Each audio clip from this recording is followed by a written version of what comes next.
Good evening, students. So those who have not subscribed my channel, please subscribe my channel and also share my videos. So let us start with the phasor diagram for the leading load.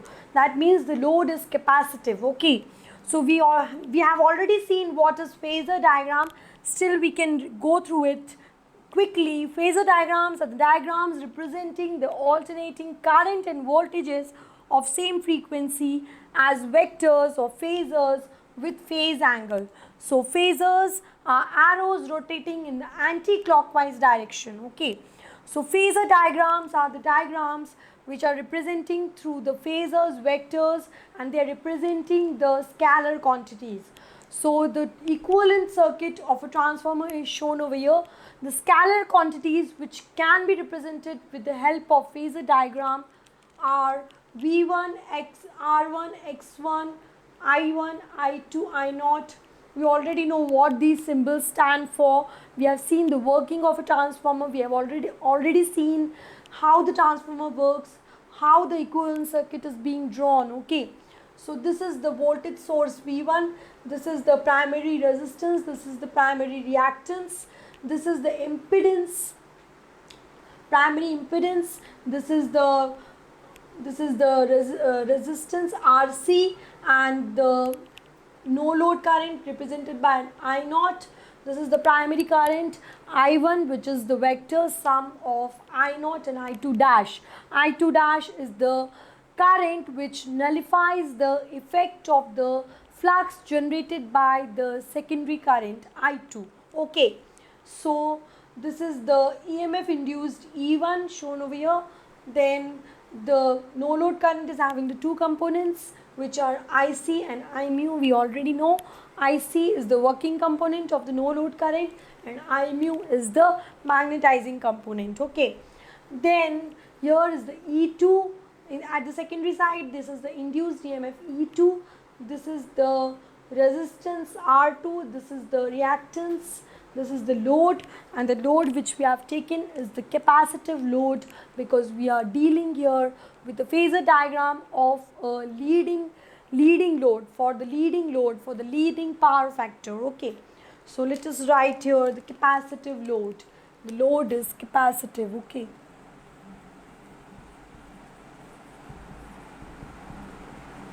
So we already know what happens in capacitive load. In the capacitive load, the current always leads the voltage. Current always leads the voltage. That's why it is being written over there, leading load. Okay. So this is the equivalent circuit. Now let us write the KVL and KCl equations for the circuit at the primary and the secondary sides. Okay. So for primary,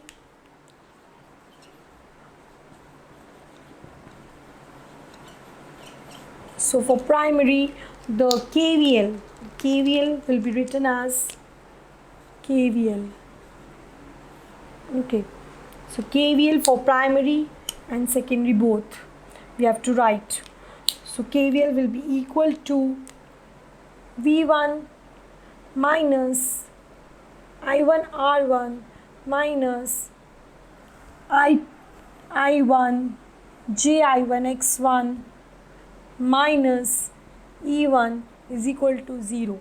Okay, that means this is I1 R1 is the voltage across the resistance R1, and this is the voltage across the reactance X1. This is the induced EMF E1. So here we can clearly see that V1 is greater than E1. V1 is greater than E1. Now for the secondary side, the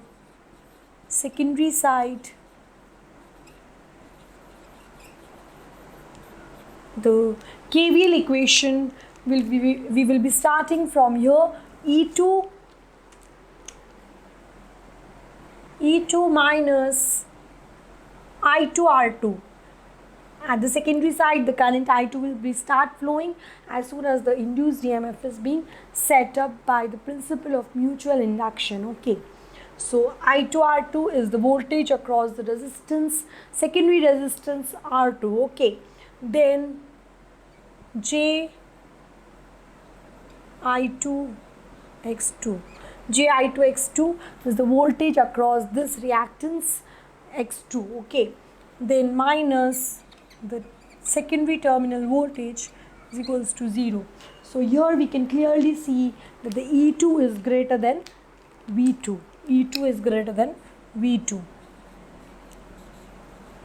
because E2, these all are, when they will go that side, they will become positive. So E2 is greater than V2. We can already see over here. Okay, and it is also clearly seen over here that V1 is the vector sum of the voltage across R1, the vector sum of voltage across R1, voltage across X1, and the induced EMF E1. And at the secondary side, the E2 is the vector sum. E2 is the vector sum of I2 R2, that is the voltage across the resistance R2, the voltage across the resistance X2, and the terminal voltage V2. Okay, so now let us write the KCL equations. The KCL, these were the KVL equations for both the primary and secondary. Now let us write the KCL equations. KCL is the current, Kirchhoff's current law. So at this junction and this junction we will be applying the Kirchhoff's law. So I1 is equal to the vector sum of I0 and I2 dash. Okay, we already know that I0 and I2 dash comprise, when they are added, they comprise the primary current, they form the primary current. Okay, so let us write down. So I1 is equal to I0 plus I2 dash. Also, the no load current is equal to IC plus I mu. Okay, IC is the core loss component or the working component, and the magnetizing component is I mu. I mu is the magnetizing component. Now we have already seen the equations. With the help of these equations, we will be drawing the phasor diagrams as we have drawn in the inductive load when there was lagging power factor. Now here the power factor is leading, so let us start drawing for the leading power factor. The procedure is same, but only thing is to be kept in mind here is that here is the capacitive load, so current will be leading the voltage by 90 degrees or by some angle phi. Okay, so let us draw the reference line. I've also told you why we take phi as a reference, because phi is the only scalar quantity which is linking both the primary and secondary circuits, which is linking the primary and secondary circuits over here. Okay, so that's why we are taking phi as a reference over here. Okay, so now let us draw E1 and E2.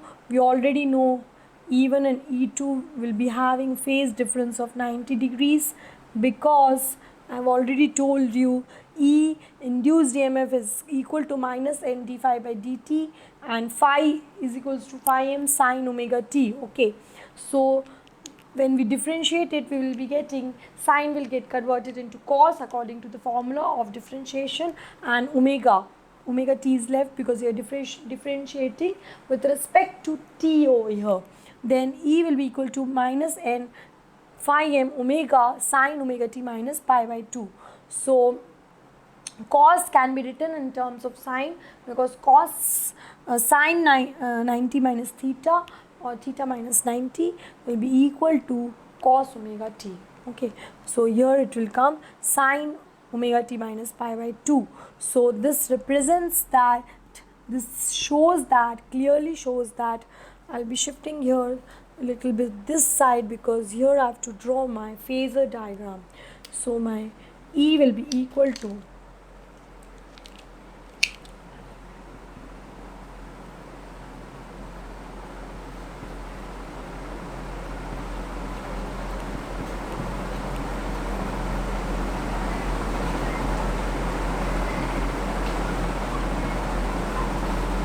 okay.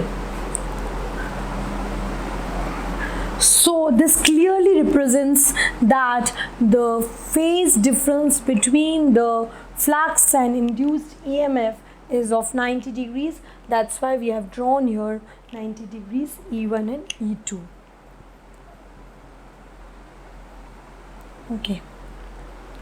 Okay. Now the magnitude of E1 and E2 depends upon the what type of transformer you are taking over here. Here I have taken the step up transformer. So for the step up transformer, N2, the number of turns for the secondary side are more than the number of turns for the primary side. So that's why the induced EMF E2 is more. That's why the magnitude of E2 is more than that of the magnitude of E1. Okay. So now let us draw the currents, the no load current. The no load current is having the two components, IC and IW, I mu, sorry, IC and IW are the same, IC and I mu. So here will be the I mu and here will be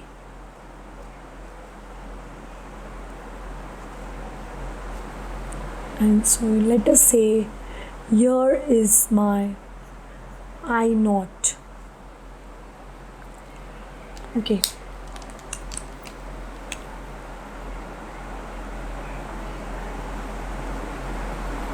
So minus E1, this is I C. Minus E1 will be shown over here. Okay. This will be minus E1 because E1 is downwards, so minus E1 will be opposite to that of E1, and opposite to that of E1 is shown on this side, which is minus E1.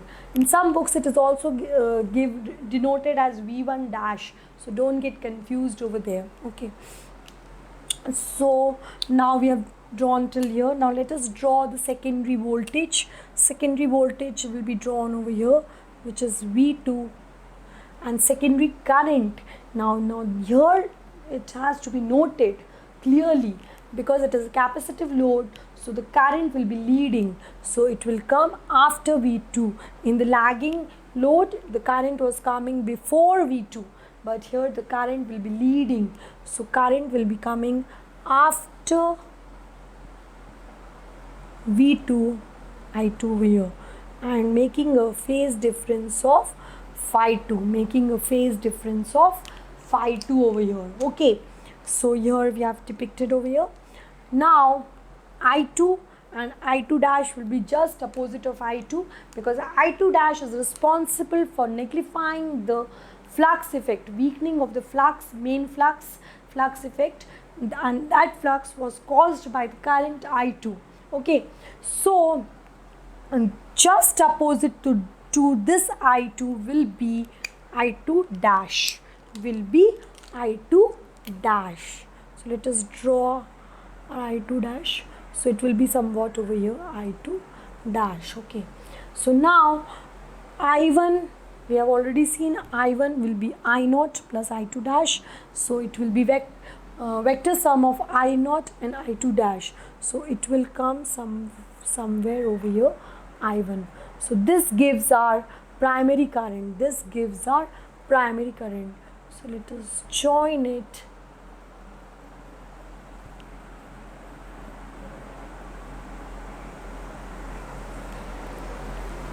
So this is my I naught.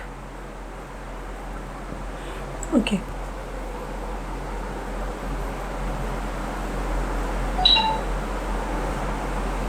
it should be parallelogram law applied over here.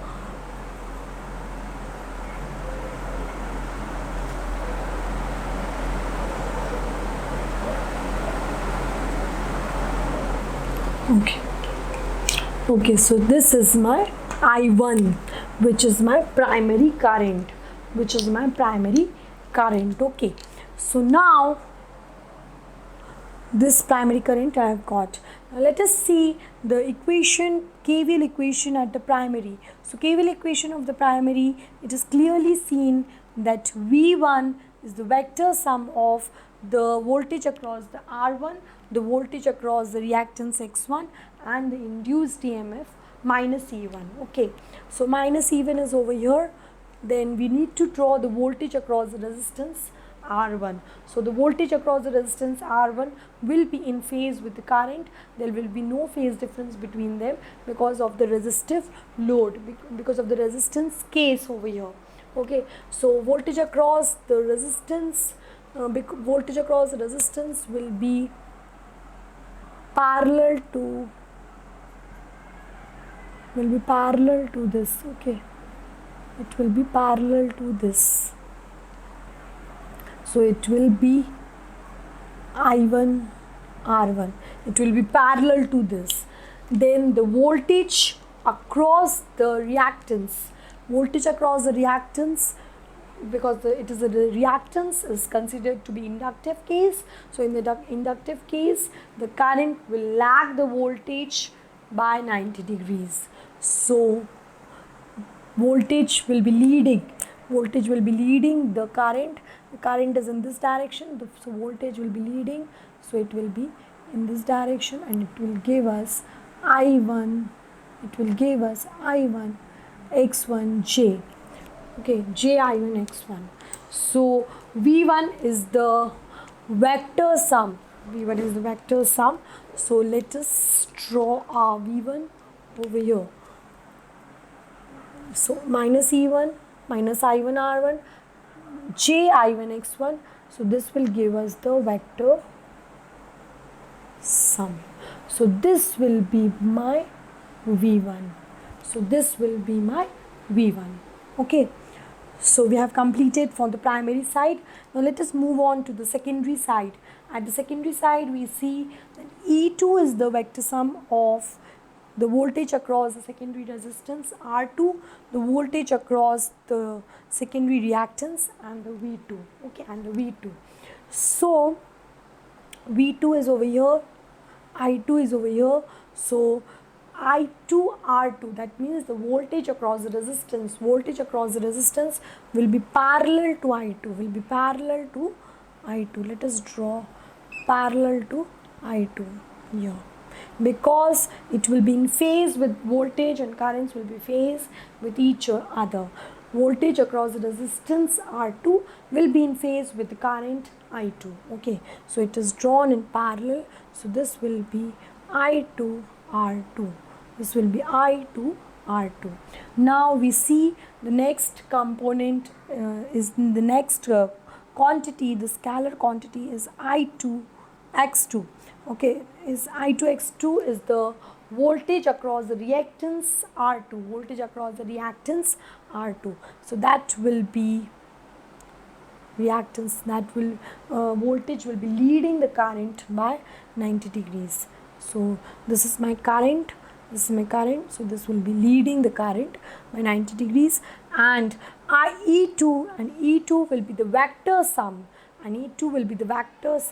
for I2 R2, I2 x2 jx2, and V2, and this is V2. So the vector sum will give me E2, which according to the Kirchhoff's voltage law equation at the secondary. So this forms my phasor diagram. We have left drawing the phase angle. So between V1 and I1, V1 is here and I1 is here. So between V1 and I1, there will be a phase difference of phi 1, and between V1 and I0, there will be a phase difference of phi 0. So here we have considered our I0 current till here, because we need to draw the parallelogram vector. So we have considered this. This will be the IC, the core loss component, or the working component of the no load current, and this will be the IMU.